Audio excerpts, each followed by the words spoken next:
Hello. Welcome to my channel.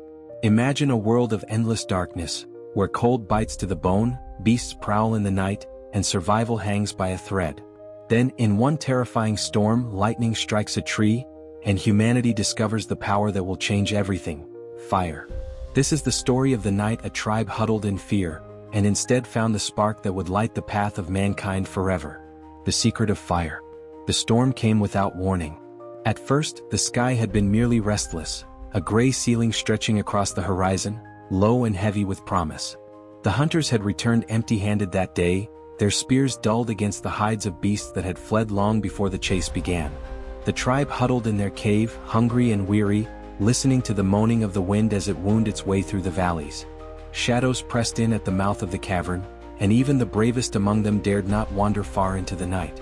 The cave smelled of damp stone, animal skins, and the faint salt of sweat. They gathered close, men, women, and children, pressed together for warmth. The youngest whimpered in the darkness, their cries muffled by the arms of mothers who rocked them in silence. The old men sat with their backs against the wall, staring outward, their eyes glinting whenever a streak of lightning slashed the sky. The tribe knew storms.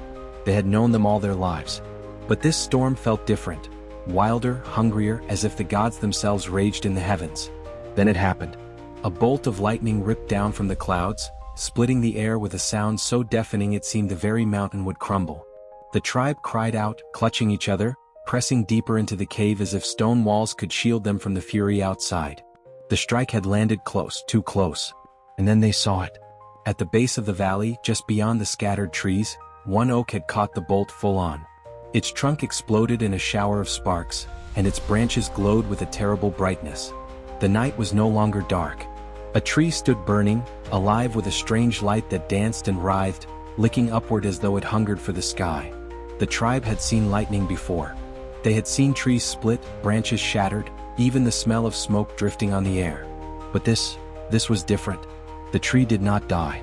It lived in fire. The children pressed forward, wide-eyed, mouths hanging open in awe. The women murmured in low voices, pulling them back. The men stared, torn between fear and fascination. That light, so unlike the cold silver of the moon, pulsed and leapt like some living spirit. It cast shadows that flickered across the cave walls, and in those shadows the people saw shapes of beasts, of gods, of their own ancestors reaching out from the past. The storm passed, its fury spent. The rain did not fall heavy enough to kill the fire. Instead, the burning tree hissed, smoke curling upward as the flames licked the sky. Slowly, the tribe crept toward the cave mouth, curiosity gnawing at them stronger than hunger. They had lived always with darkness. Night had meant fear, the prowling of beasts whose eyes glowed in the starlight, whose teeth flashed in silence. Night had meant cold, pressing into their bones, gnawing at them while they huddled together for warmth. But here was something new, something that chased shadows away. The leader of the tribe, a broad-shouldered man with a scar across his jaw, stepped forward. His people waited, silent. He carried a long branch, the end sharp as a spear. With slow steps he approached the burning tree, his feet crunching in the damp soil. His breath trembled, but his eyes were steady. The flames roared, alive like a beast. The heat pushed against his skin, stinging, yet he did not retreat. He thrust the end of his branch into the burning trunk. For a moment, nothing. Then, suddenly, the tip of the branch glowed red, a flicker of fire clinging to it like a spirit choosing a new home. He staggered back, holding the burning branch aloft. The flames leapt higher, and his people cried out, some in terror, some in wonder. The man raised it above his head. For the first time in their lives, the tribe saw their world bathed in firelight. The shadows fled. The trees stood revealed, tall sentinels guarding the valley. The stone of their cave glowed golden, no longer the dull gray of dawn. Faces shone, eyes glittering, fear and awe mingling in their expressions. The fire roared and cracked, sending sparks drifting into the night air. It was alive, yes, but it was not a beast that killed them. It was a beast they could hold in their hands. The leader brought the burning branch back to the cave. The people shrank back, but their hunger drew them near. They watched as he touched the branch to a pile of dry reeds. At first nothing, then smoke, then a spark, until the pile burst into light. Fire lived among them now, not only in the tree. Its heat wrapped around them, pushing away the chill of night. Its light drove the darkness back into the far corners of the cave. Children reached out tiny hands, giggling as they felt warmth without fear. The old men nodded solemnly, whispering that perhaps the gods had given them a gift. The women laid their hands upon their children's heads, as though blessing them with this strange new spirit. But it was more than warmth.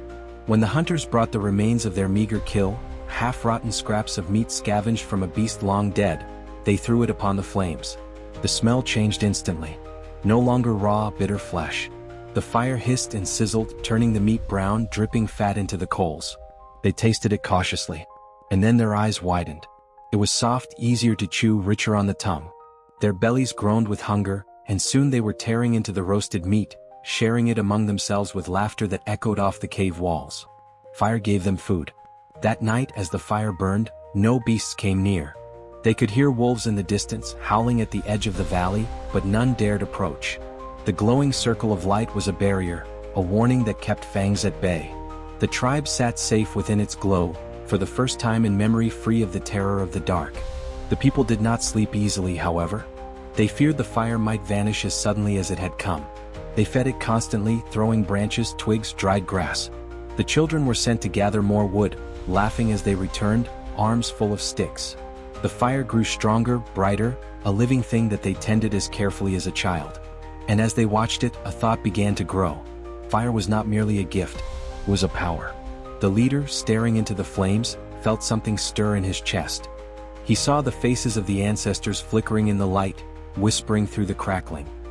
He imagined carrying this flame across valleys, across rivers, into forests where beasts ruled and cold reigned. He saw his people stronger than ever before, hunters who no longer feared the dark. He saw himself not merely as chief, but as firebringer, chosen by the gods to hold this spirit and wield it. The people began to believe it too. They whispered that he had tamed the beast of lightning, that he had stolen the god's own power and brought it into their cave. Their eyes turned to him not just with respect, but with awe. The tribe had changed. In one night they had stepped into a new world. The days that followed were unlike any before. The fire became the heart of their lives. They guarded it fiercely, never letting it die. When sparks faded, they coaxed them back with breath and tinder. When flames dimmed, they fed them until they roared again.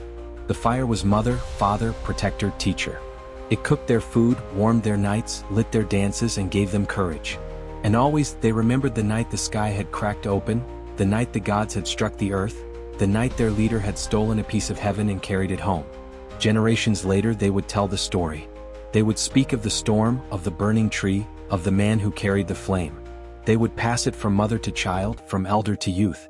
And in every fire that burned after, they would see not just light and heat, but the moment when humanity first grasped a secret that would never be lost again.